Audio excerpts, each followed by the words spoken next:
할렐루야. 오늘 성경 말씀 역대하 26장 보겠습니다. 역대하 26장 말씀 보겠습니다.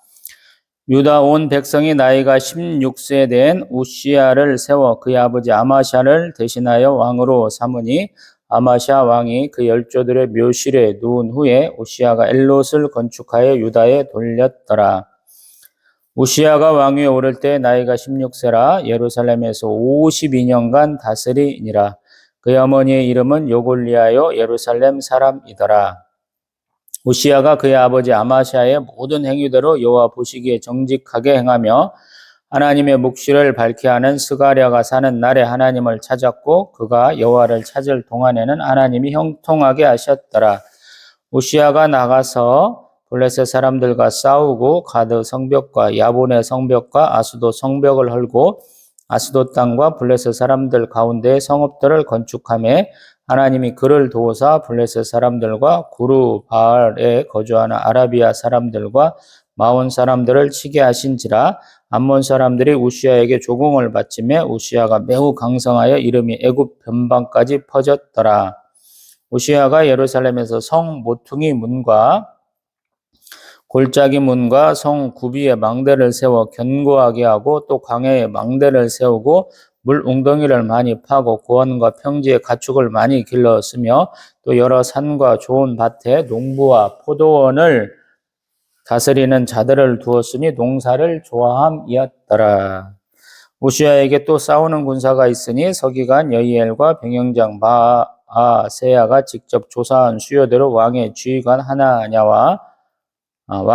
하나냐의 휘하에 속하여 떼를 지어 나가서 싸우는 자라. 족장의 총수가 2600명이니 모두 큰 용사여 그의 휘하의 군대가 30만 7500명이라 건장하고 싸움에 능하여 왕을 도와 적을 치는 자이며 우시야가 그의 온 군대를 위하여 방패와 창과 투구와 갑옷과 활과 물맷돌을 준비하고 또 예루살렘에서 재주 있는 사람들에게 무기를 구하게 하여 망대와 성곽 위에 두어 화살과 큰 돌을 쏘고 던지게 하였으니 그의 이름이 멀리 퍼짐은 기이한 도우심을 얻어 강성하여짐이었더라. 그가 강성하여짐에 그의 마음이 교만하여 악을 행하여 그의 하나님 여호와께 범죄하되 곧 여호와의 성전에 들어가서 향단에 분향하려 한지라. 제사장 아사랴가 여호와의 용맹한 제사장 80명을 데리고 그의 뒤를 따라 들어가서 우시야 왕 곁에 서서 그에게 이르되 우시야여 여호와께 분향하는 일은 왕이 할 바가 아니요 오직 분향하기 위하여 고별함을 받은 아론의 자손 제사장들이 할 바니 성소에서 나가소서. 왕이 범죄하였으니 하나님 여호와께서 영광을 얻지 못하리이다. 우시야가 손으로 향로를 잡고 분향하려 하다가 화를 내니 그가 제사장에게 화를 낼 때 여호와의 전안 향단 곁 제사장들 앞에서 그의 이마에 나병이 생긴지라.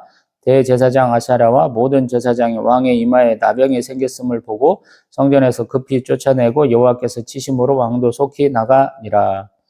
우시야 왕이 죽는 날까지 나병 환자가 되었고 나병 환자가 되며 여호와의 전에서 끊어져 별궁에 살았으므로 그의 아들 요담이 왕궁을 관리하며 백성을 다스렸더라. 우시야가 남은 시종 행적은 아모스의 아들 선지자 이사야가 기록하였더라.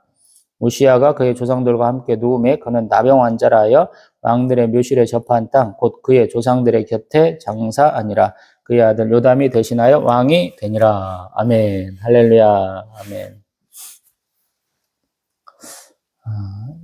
역대하 26장에서는 우시야 왕을 다루고 있죠. 앞에서 우리 아달랴에 의해서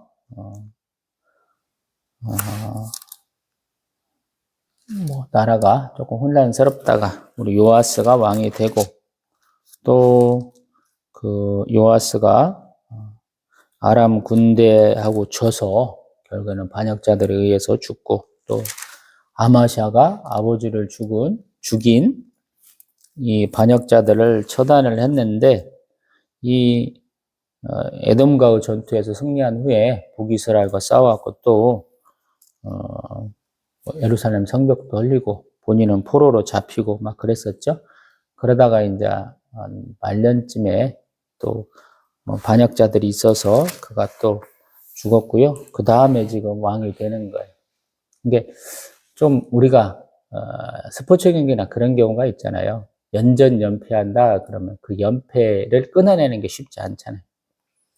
또 우리가 1등하는 팀은 우리 뭐 승리의 DNA가 있다 뭐 이런 표현하면서 계속 이길 수 있는, 지고 있어도 역전시킬 수 있다 뭐 그런 믿음이 좀 생기기도 하고 그러잖아요. 그래서 지금 우시야 왕이 좀 굉장히 중요한 것 같아요.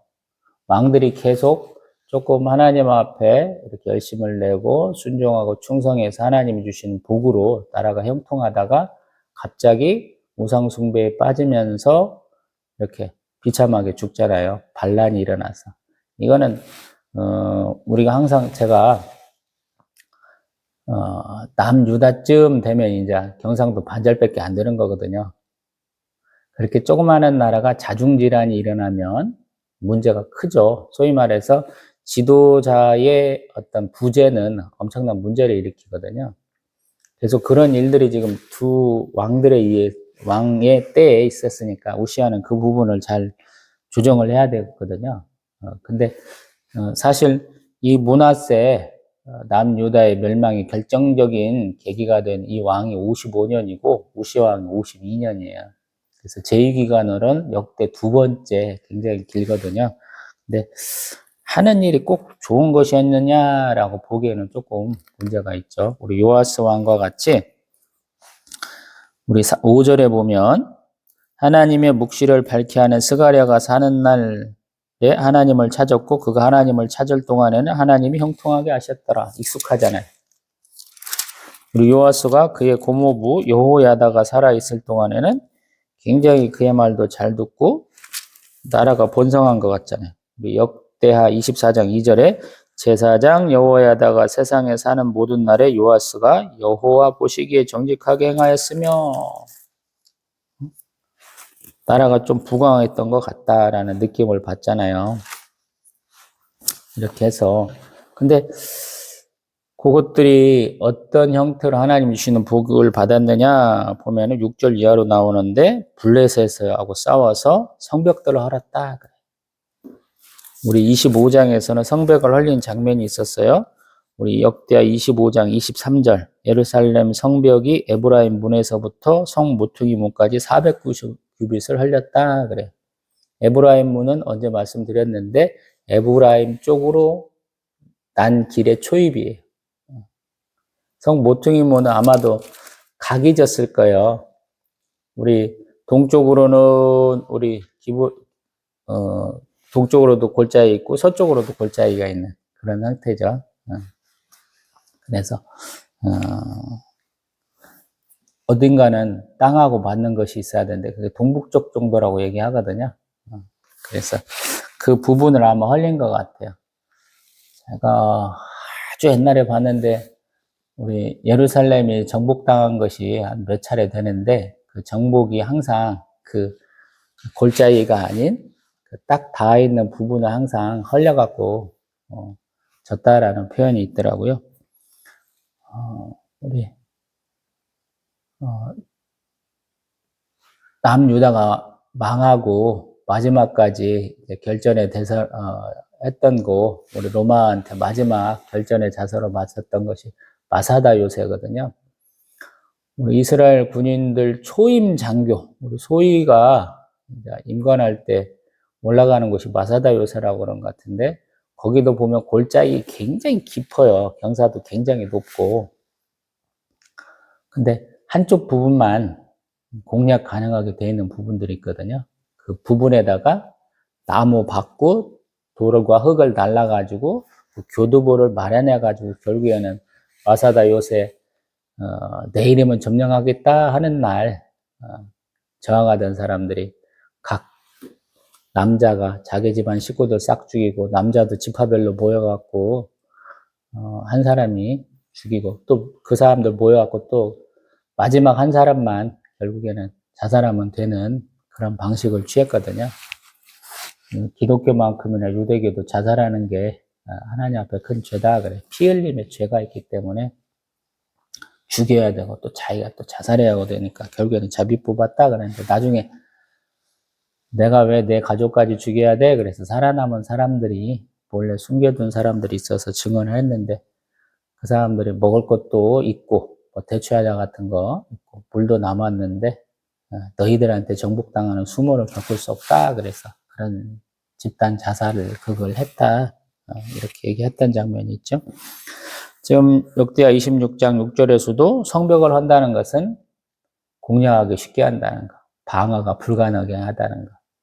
우리 느헤미야에서 나오는 예루살렘 성벽 건축을 주변에 있는 많은 사람들이 계속 방해하잖아요. 이스라엘 대적들이. 그거랑 똑같아요.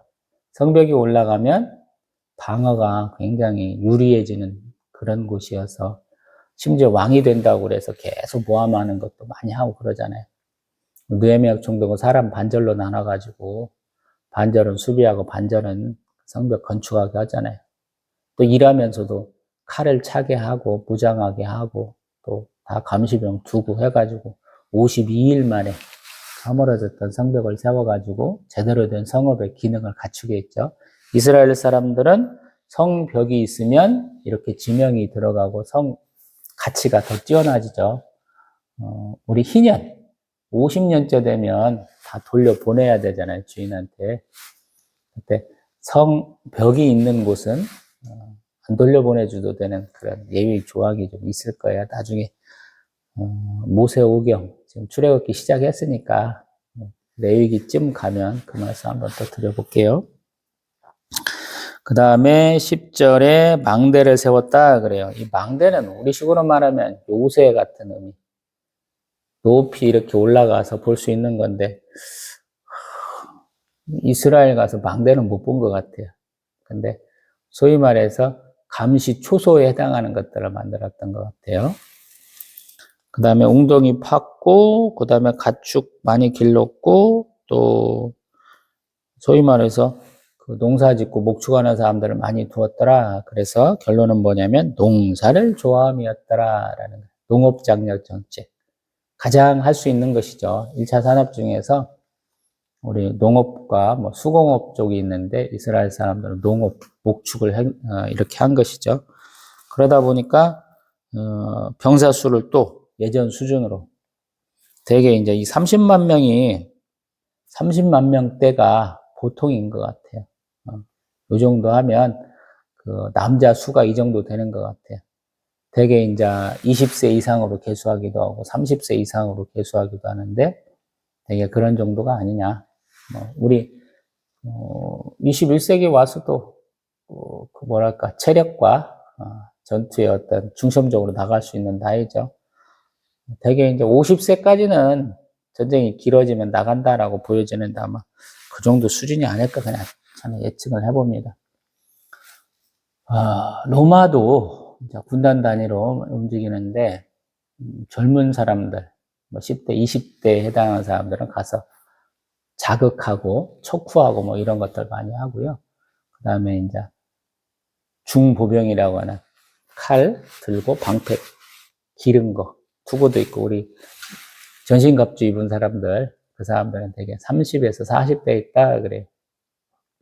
근력도 중요하지만 이렇게 전투에서 막 이렇게 흥분하고 대화를 못 갖추면 사실은 로마 애들은 죽는 거잖아요.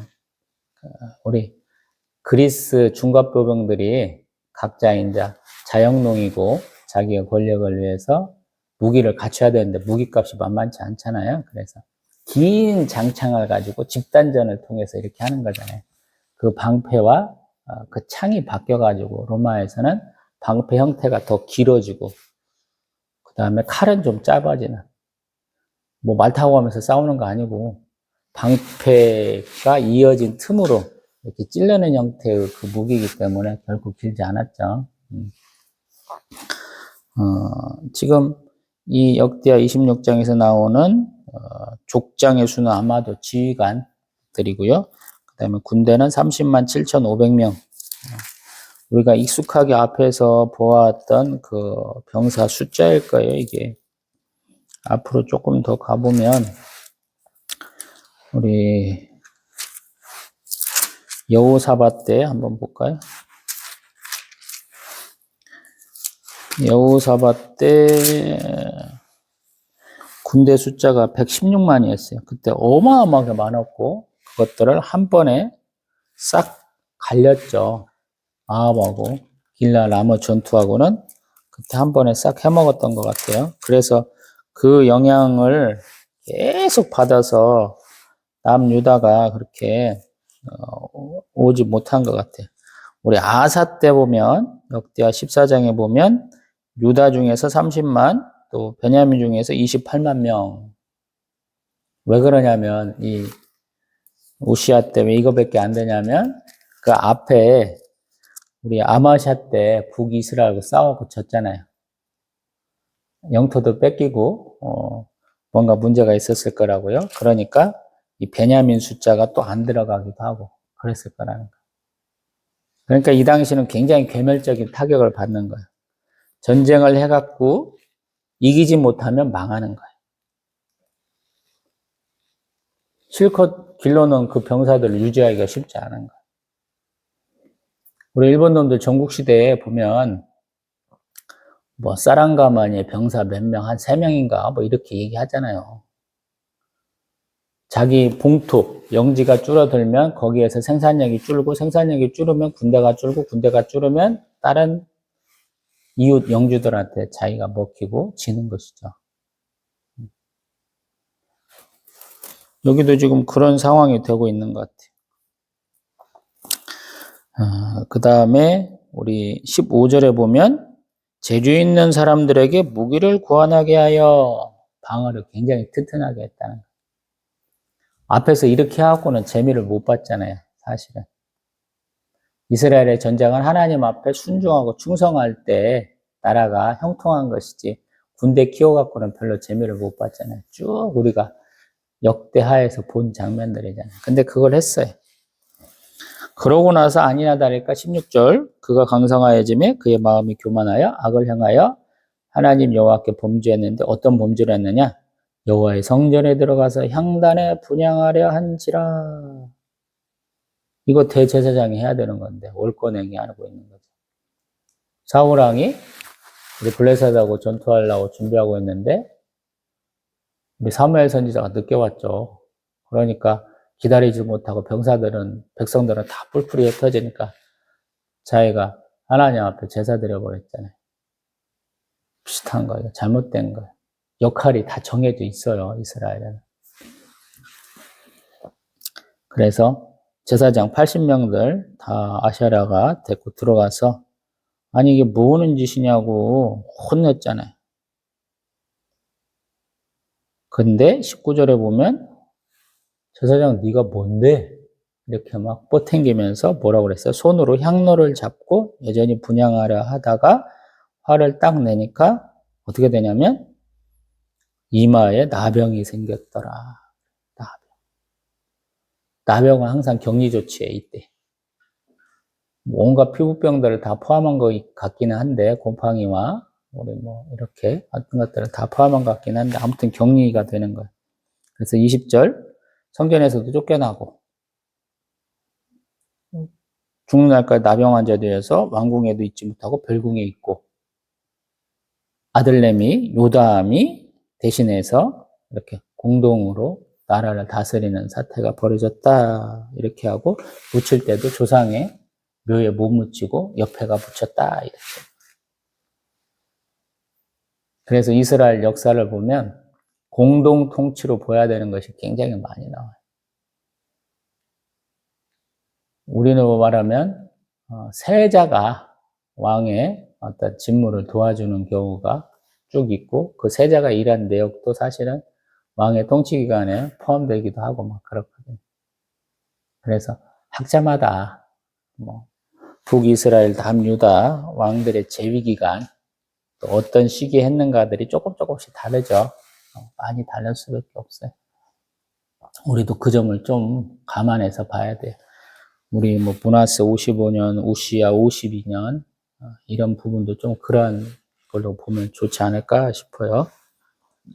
이만큼만 놓고 봅니다.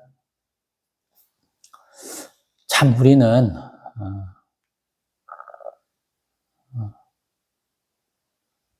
눈 앞에 보이는 거에 자극을 많이 받아요. 시각에 그 자극을 굉장히 많습니다. 우리 오감이 있다고 그러지만 우리 눈앞에서 멀어지면 자꾸 딴짓거리 많이 한다는 말씀으로 이 말씀을 한번 드려봤어요. 우리 5절에서 스가랴 있을 때 얘기했고, 또 다른 경우도 말씀드려봤습니다만, 우리도 교회에 자주 오면 예배를 다 아주 드리다 보면 이게 습관처럼 돼요. 예수님도 습관을 쫓아서 기도하셨다 이런 표현도 있잖아요. 사람들 볼 때는 오늘은 피곤하니까 쉬셔야 될 텐데 이런 경우도 예수님은 언제나 기도하셨다라는 거예요. 5병이여 7병이여 기적 우리가 생각할 때는 한 5,000명, 4,000명이니까 별거 없겠지 그러는데 되게 이제 가족과 같이 왔으면 3배, 4배를 내야 되잖아요. 우리 생각할 때 그냥 한번 쫙 축도하시고 그냥 나눠주면 될 것 같은데 그렇게 쉽지는 않죠. 말씀하셔야 되고 말씀하실 때도 저 뒤에서 안 들려요 이렇게 벌할 수도 있잖아요. 사실은 이렇게 말씀을 잘 선포할 수 있는 구릉지대 같은 경우에 말씀을 하시겠죠. 낮은 곳에서 높은 곳으로 하면 소리가 올라가니까 여러 가지 경우도 가능할 거라고요. 갈릴리 호수에서 예수님 왜 이렇게 많이 가르치셨냐? 가만히 생각해 보면 갈릴리 호수가 해수면보다 낮아요. 주중에 바다보다 훨씬 낮다는 거예요.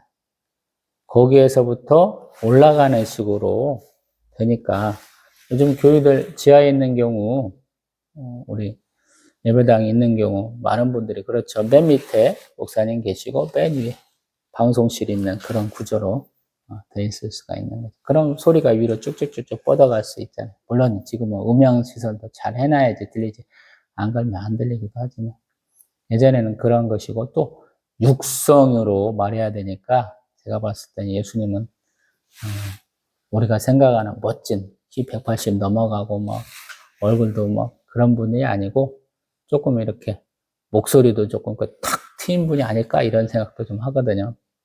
많이 걸어야 되니까 다리는 굉장히 단단하셨을 것 같다 이런 생각도 하고요. 목수가 그 당시에는 건축업자, 뭐 수공업자 다 포함하는 거니까 뭐 나무도 다루고 쇠도 다루고 다 다뤄야 되거든요. 땅도 파야 되고 뭐 해야 돼. 요즘도 그렇잖아요.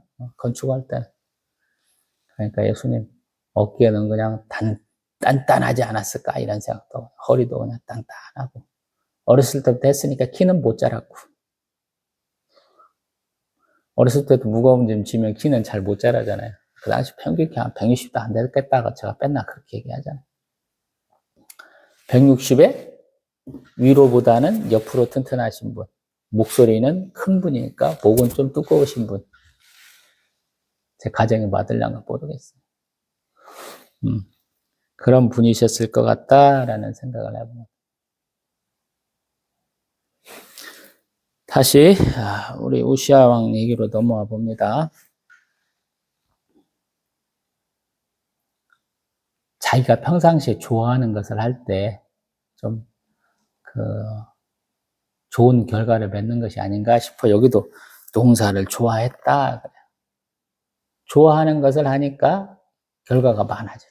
우리도 예배를 좋아하고 말씀을 좋아하고 기도를 좋아하고 찬양을 좋아하면 더 좋은 열매를 맺겠죠. 당연한 거 아니에요? 또 오늘 새벽 예배 와가지고 이렇게 찬송하는데 오늘은 무슨 찬송했냐면 찬송가 97장에 했어요.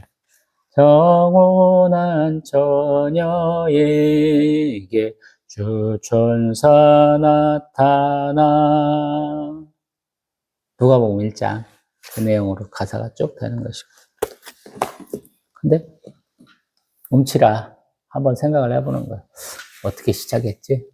그러면서 한번 불러봐요. 처음에 정온한 처녀에게 그러고 이제 제가 연습 굉장히 많이 했다고 그랬죠. 한국당 한 100번도 더 했을 거예요. 645곡 다 해보려고. 이제 그러고 나면 익숙해지니까 익숙한 가락이 쭉 나와서 찬양을 하는 거죠. 근데 찬송 잘 하시는 분들은 절대 음감이잖아요. 우리 이런 얘기 해서 모르겠지만 가수 같은 분들, 작곡가, 작사자 같은 분들은 딱 들으면 그 음이 뭔지 정확하게 딱 이렇게 발견을 해내잖아요. 한음 높은 음인지, 반음 낮은 음인지, 그것까지도 하는 양반들이 있잖아요. 뭐 몇 번 들어보고는 전체 멜로디까지도 다 아는 사람들이 있더라고요. 대단한 사람들이다라는 생각도 했어요. 우리도 마찬가지. 그냥 말씀을 이렇게 사모하고 좋아하니까 별로 그런 일은 이제 요즘엔 없습니다만 어떤 분 이렇게 말씀하시는 거 들어보면 저분은 어떤 부분 강조하고 싶어 하시는구나. 또 심지어 이제 어디 하겠다고 그 내용만 이렇게 봐도 거기에는 그런 내용이 있겠구나 이렇게 아는 거예요. 저보다 더 열심히 하신 분들은 뭐 대지 거기에서 나오는 무슨 일까지 다 알고 계시거든요. 세상에 그런 분들이 많아요. 거기에서 중요한 요절이 뭔가도 아시는 분도 아마 있을 거예요. 기억력들 엄청 좋으시거든요. 저는 이제 기억력 좋지 못해서 이렇게 옛날에 공부한 그대로 같은 성경 계속 보고 있어요. 이게 참 좋은 방법이 뭐냐면 어디하고 어디가 연결됐는지를 다 써놨어요. 제가 관주 성경보다도 더 연결고리를 더 자세하게 해놨어요. 제가. 그래서 이 부분은 이거구나. 딱. 내가 이거 갖고 고민을 했었구나. 딱. 담임 목사님들은 제 성경 보면서 저 신대원상 신대원 가려고 입시 준비한 성경이야 그러면서 별로 안 좋아하시는 분도 있었는데 저는 항상 보던 책 보는 게 좋더라고. 그러면서 성경 보는데 옆에 뭐 써놨는가 그런 거 신경 쓰나요? 저도 신경 안 씁니다. 다 읽고 나서 무슨 말씀이실까 그 말씀 갖고 묵상할 때 이 부분이 있었네 하면서 찾아보는 것이지 뭐 그러나요. 익숙한 게 좋은 거다. 저는 한편에는 그래요. 근데 그 익숙한 거하고 하나님이 기뻐하실 만한 거고 이렇게 딱 맞아야 돼. 그렇죠? 그렇지 않으면 이렇게 좀 예열 기간이라고 할까요? 익숙해지는데 시간이 많이 필요하거든요. 그래서 말씀이 익숙하신 분은 말씀이 익숙한 것과 내가 아는 것, 내가 열심히 기도했던 내용들이 쭉 같아지기를 소망하면 더 좋거든요. 저는 성경 1189장, 각 장에 하나 정도는 기도하는 내용이 있었으면 좋겠다, 이런 포부가 있었잖아요. 이런 소망이 있었잖아요. 그래서 이렇게 보다 보면 그런 게 대부분이 있어요. 세월이 조금 됐잖아요, 저도. 35부터 36부터라고 해야 되겠네요. 2006년부터 성경 일독하기 시작했으니까 지금 2025년이 횟수로 한 15년 정도 됐나요? 20년 됐나요? 20년 됐으니까 충분히 그럴 수 있는 것이죠. 여러분들도 그러기를 소망을 합니다. 익숙한 걸 또 보는 거예요, 우리는. 그래서 많이 볼 필요가 없는 거예요. 천천히 보면서 오늘은 하나님이 어떤 말씀 주실까라는 소망. 또 한편으로 내가 무엇을 잘못했을까라는 거예요. 어떤 사람의 인생을 굉장히 짧게 얘기하고 있잖아요. 우시야 왕이 자기 왕의 로서 업적을 얘기하는데 총 23절밖에 안 걸렸어요. 우리 한국 사람들 얘기하면 내가 얼마나 눈물 나고 얼마나 고생하고 얼마나 즐거웠는지 얘기하려면 소설책 서너 권으로 부족해. 예전에 많이 하던 말들이잖아요. 우리가. 책 한 권 갖고는 안 된다. 근데 역대하의 저자는 총 그의 삶을 23절로 요약했다라는 거예요. 시작과 나중을 얘기하고 그가 잘했던 거 얘기하고 그가 못했던 거 얘기하고 그가 잘했을 때 하나님 주신 축복을 얘기하고 그가 하나님 앞에 불순종하고 불충할 때 받았던 심판에 대한 얘기를 한다라는 거예요. 너무 간단한 거예요. 역사에 쓰여진 목적이 하나님한테 순종해야 우리가 복을 받았어. 이 얘기하고 있는 거예요. 우리 순종하자. 충성하자. 그런 거거든요. 저도 마찬가지. 요즘에는 그냥 한 것도 없는데 하나님이 주신 축복이 너무 많은 것 같아서 너무 감사하더라고요. 그때 왜 그랬을까라는 얘기 참 많이 하게 되는데 어제 그 이유를 좀 깨달은 것도 있고 하기도 그래요. 여러분도 그런 축복 누리기를 원합니다. 아무리 생각해도 왜 그런지 모르겠어요. 그게 하나님 축복이셨다라는 것을 한참 후에는 깨닫거든요.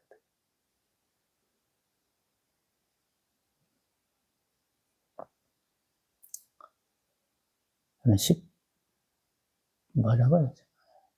18년 전에 주시던